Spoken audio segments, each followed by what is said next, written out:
নেওয়া না নেওয়ার প্রশ্ন না, আমরা বলছি যদি নাও নিতেন তাও সরকারের বৈধতা নিয়ে প্রশ্ন উত্থাপন করার কোনো সুযোগ নাই। 106-এর বাইরে গিয়েও এই সরকারের বৈধতা হলো জনগণের সার্বভৌম ক্ষমতার বহিঃপ্রকাশ। এটাই সবচাইতে সঠিক এবং সবচাইতে গভীর বৈধতার প্রশ্নের সমাধান। বর্তমান অন্তর্বর্তীকালীন সরকারের বৈধতার প্রশ্নে একটি রিট আবেদনের বিরুদ্ধে করা লিভ পিটিশনের শুনানি চলছে। এর মধ্যে আমরা ইন্টারভেনার হিসেবে অংশগ্রহণ করেছি। আমরা আমাদের নিবেদনে বলেছি যে বর্তমান সরকার জনগণের অভিপ্রায়ের ভিত্তিতে গঠিত সরকার, যাকে ইংরেজিতে বলে কনস্টিটিউয়েন্ট পাওয়ার বলে গঠিত সরকার। এর বাংলা হলো গাঠনিক ক্ষমতা প্রয়োগ করে সরকার গঠিত হয়েছে। অর্থাৎ 5 তারিখে যে অভ্যুত্থান হয়েছে, 6 তারিখ 7 তারিখে কোনো সরকার ছিল না, 8 তারিখে যে সরকার গঠিত হয়েছে এটি জনগণের ক্ষমতা এক্সারসাইজ করে এই সরকার গঠন করা হয়েছে। এবং এই সরকারের 3টা ম্যান্ডেট, একটা বিচার, একটা সংস্কার আর একটা নির্বাচন, এবং এরই আলোকে সরকার পরিচালিত হচ্ছে। গণ অভ্যুত্থানের গঠিত সরকার জগতে আরও বিভিন্ন সময় হয়েছে। আমরা 3টা উদাহরণ দিয়েছি, একটা ফিলিপাইন, একটা গ্রানাডা আর একটা লেসোথো।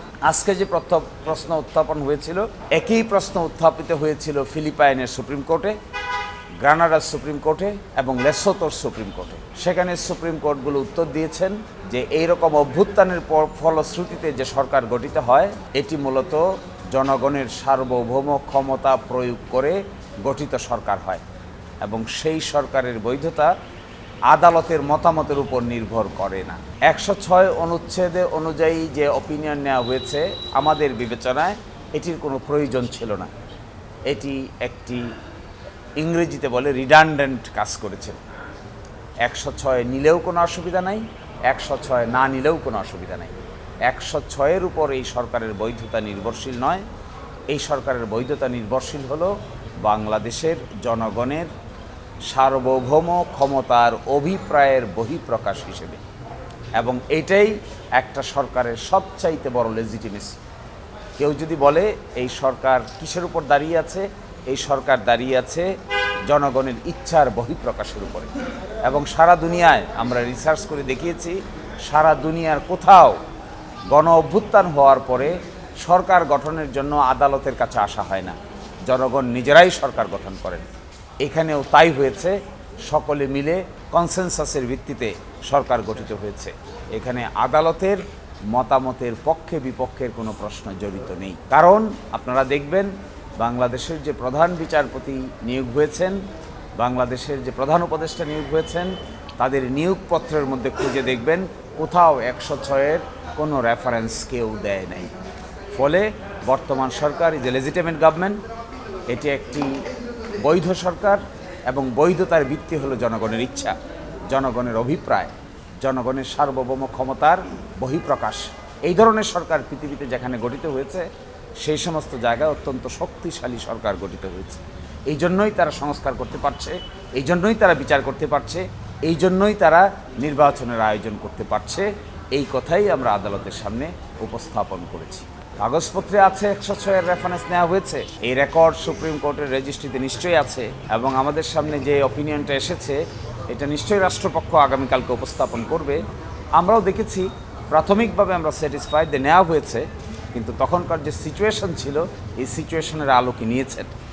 নেওয়া না নেওয়ার প্রশ্ন না, আমরা বলছি যদি নাও নিতেন তাও সরকারের বৈধতা নিয়ে প্রশ্ন উত্থাপন করার কোনো সুযোগ নাই। 106-এর বাইরে গিয়েও এই সরকারের বৈধতা হলো জনগণের সার্বভৌম ক্ষমতার বহিঃপ্রকাশ। এটাই সবচাইতে সঠিক এবং সবচাইতে গভীর বৈধতার প্রশ্নের সমাধান। হ্যাঁ, আপনারা দেখবেন জুলাই চার্টার হয়েছে, জুলাই গণ অভ্যুত্থানের পরে জুলাই চার্টার প্রণীত হয়েছে, স্বাক্ষর করা হয়েছে, এটি আবার গণভোটে যাচ্ছে, একটি আদেশ হয়েছে। তো এই সমস্ত আদেশকে 106 দিয়ে দিতে পারবেন? এই সমস্ত আদেশ তো দিতে হবে জনগণের গাঠনিক পাওয়ার বলে, এবং এইটাই যে দ্বিকক্ষ বিশিষ্ট পার্লামেন্ট হতে যাচ্ছে, এই দ্বিকক্ষ বিশিষ্ট পার্লামেন্টের উচ্চকক্ষ হবে, নিম্নকক্ষ হবে, এটি তো বর্তমান সংবিধানের পার্ট না। কী করে করবেন আপনি? এটি শুধুমাত্র জাস্টিফিকেশন হলো জনগণ তার সার্বভৌম ক্ষমতার এক্সারসাইজ করতে যাচ্ছে। এই জন্য যে আদেশটা জারি হয়েছে, জুলাই সনদ বাস্তবায়ন সংবিধান সংস্কার আদেশ 2025, এর শুরুতে দেখবেন লেখা আছে যে জনগণের সার্বভৌম ক্ষমতার ইচ্ছার বহিঃপ্রকাশ হিসেবে এই আদেশ জারি করা হলো। একটা ভুল হচ্ছে আপনাদের, অনেকেরই ভুল হচ্ছে যে 106 আসলে কি, এই সম্পর্কেই ধারণার ভুল হচ্ছে। 106 কোনো আদেশ বা নিষেধ না, 106 হলো একটা মতামত। মতামতের আইনগত কোনো বাধ্যবাধকতা নাই। বাংলাদেশ সহ ভারত, পাকিস্তানে যে সমস্ত ক্ষেত্রে সুপ্রিম কোর্টের মতামত নেওয়ার চেষ্টা করা হয়েছে অতীতে, এর সব জাজমেন্টগুলোতে বলা হয়েছে যে এই মতামতের কোনো বাধ্যবাধকতা নেই। এই মতামত সুপ্রিম কোর্টের কাছে চাইলেই দিতে হবে, এরও কোনো বাধ্যবাধকতা নেই। ইন্ডিয়ান সুপ্রিম কোর্টে বেশ কয়েকটা জাজমেন্ট আছে যেখানে মতামত চেয়েছেন রাষ্ট্রপতি, সেখানে সুপ্রিম কোর্ট বলেছে আমরা এই ব্যাপারে মতামত দিতে প্রস্তুত নই। সুতরাং মতামত ইজ এ মতামত, কিন্তু আমরা মতামতকে এখন বানিয়ে ফেলেছি, বাধ্যবাধকতার পর্যায়ে নিয়ে গিয়েছি। এই জন্যই এই সমস্যা দেখা দিচ্ছে। এই জন্য মতামত এই সরকারের মূল বিষয় নয়, এই সরকারের মূল বিষয় জনগণ, এই সরকারের মূল বিষয় সার্বভৌম ক্ষমতা। এইটাই সবচাইতে বেশি বাস্তব সত্য কথা। বলেছি তো আমরা বলছি 106-এর একটা, আগেও বলেছি 106-এর একটা কপি তো আমাদের সামনে এসেছে। নিশ্চয়ই সুপ্রিম কোর্টের রেজিস্ট্রিতে এখানে একটা ফাইল সংরক্ষিত আছে। আগামীকালকে রাষ্ট্রপক্ষ তার বক্তব্য উপস্থাপন করার সময় এই ব্যাপারে বক্তব্য রাখবেন। যেহেতু এটা একটা রেকর্ড, এই রেকর্ডটা দেখাবেন। যতটুকু আমরা দেখেছি, আমাদের কাছে যে কপিটা এসেছে সেই কপি অনুযায়ী তখনকার সিচুয়েশনে যেটি উপস্থাপন করা হয়েছে সেটি তো সকলের কাছেই ক্লিয়ার হয়েছে, তো স্বাক্ষর হয়েছে, সাবমিট করা হয়েছে, রাষ্ট্রপতির কাছে পাঠানো হয়েছে। তো সেই রেকর্ডটা সরকারই সরাসরি আদালতের সামনে উপস্থাপন করতে পারবেন। আমরা মনে করি ফর্মালিটি মেনটেন করা হয়েছে, কিন্তু এই ফর্মালিটি যদি মেনটেন নাও করতেও, 106 যদি নাও নেওয়া হতো, তাও সরকারের বৈধতা নিয়ে কোনো প্রশ্ন উত্থাপন করার সুযোগ গণ অভ্যুত্থানের পরে নাই। মতামতের প্রশ্ন তো বৈধতা না, আপনি নিজেই বলছেন এটা মতামত, তো মতামত আবার বৈধ অবৈধর কী আছে? আপনি আমাকে জিজ্ঞাসা করলেন একটা প্রশ্ন, আমি বললাম এইভাবে করতে পারেন, এইভাবে করতে পারেন, অথবা এইভাবে করতে পারেন না। আইনগত মতামত আইনজীবীদের জিজ্ঞাসা করেন না? নিশ্চয়ই আইনজীবীদের আইনগত মতামত জিজ্ঞাসা করেন। মতামতকে কখনো বাধ্যকর করা যাবে না। মতামত জানা এবং না জানা পুরোটাই নির্ভর করবে যে মতামত চাচ্ছেন আর যারা মতামত দিচ্ছেন তাদের পারস্পরিক আলোচনার বিষয়। তবে সুপ্রিম কোর্ট বলেছেন যে এটার গুরুত্ব দেওয়া উচিত, এতটুকুই।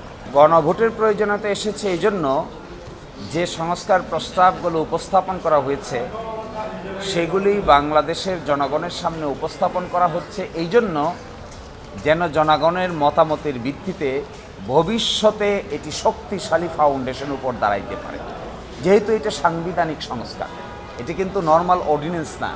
যে আদেশটা জারি করা হয়েছে, এই আদেশের বিষয়বস্তুকে গণভোটে পাঠানো হচ্ছে। সাধারণত আমাদের বর্তমান সংবিধানে গণভোটের ব্যবস্থা নাই। গণভোটের ব্যবস্থা 15th অ্যামেন্ডমেন্টের আগে ছিল, 15 অ্যামেন্ডমেন্টের পরে রেস্টোর হয়েছে, কিন্তু সংবিধানে এখনও যুক্ত হয় নাই। তাহলে দেখবেন এখন যে গণভোটটা আয়োজন করা হচ্ছে, এটি কিসের গণভোট? এইটাও জনগণের সার্বভৌম ক্ষমতা ব্যবহার করে জনগণের মতামত নেওয়ার একটা অ্যারেঞ্জমেন্ট। এইটাই আদেশের শুরুতে বলেছেন যে আমরা সংবিধানে গণভোটের ব্যবস্থা না থাকা সত্ত্বেও, সংবিধানের গণভোট কাকে বলে? সাংবিধানিক গণভোট বলে একটা পার্লামেন্টে বিল হবে, বিলটি আলোচনা হবে, আলোচনা হলে গণভোটে যাবে, গণভোটে পাশ হবে, পাশ হলে পরে রাষ্ট্রপতি তাতে মতামত দায়ের করবেন। এটা হলো সাংবিধানিকভাবে প্রসেস। আর এখন যে গণভোটের আয়োজন করা হয়েছে, এটা হলো সংস্কার প্রস্তাবটা গৃহীত হবে কি না, জনগণ কি মনে করে, এইটার পক্ষে বিপক্ষে মতামত চাওয়া হচ্ছে। এটা একটা double balance and check create করা। যেহেতু সাংবিধানিক পরিবর্তন, সরকারের সরাসরি এখতিয়ার আছে ordinance making power, article 93 of the constitution. সেটার জন্য তো গণভোটের প্রয়োজন হচ্ছে না, কেউ গণভোটে দিচ্ছেন না। কিন্তু যেখানে এগুলো কনস্টিটিউশনাল সংস্কারের প্রয়োজন হচ্ছে, সেটাই জনগণকে জিজ্ঞাসা করা হচ্ছে।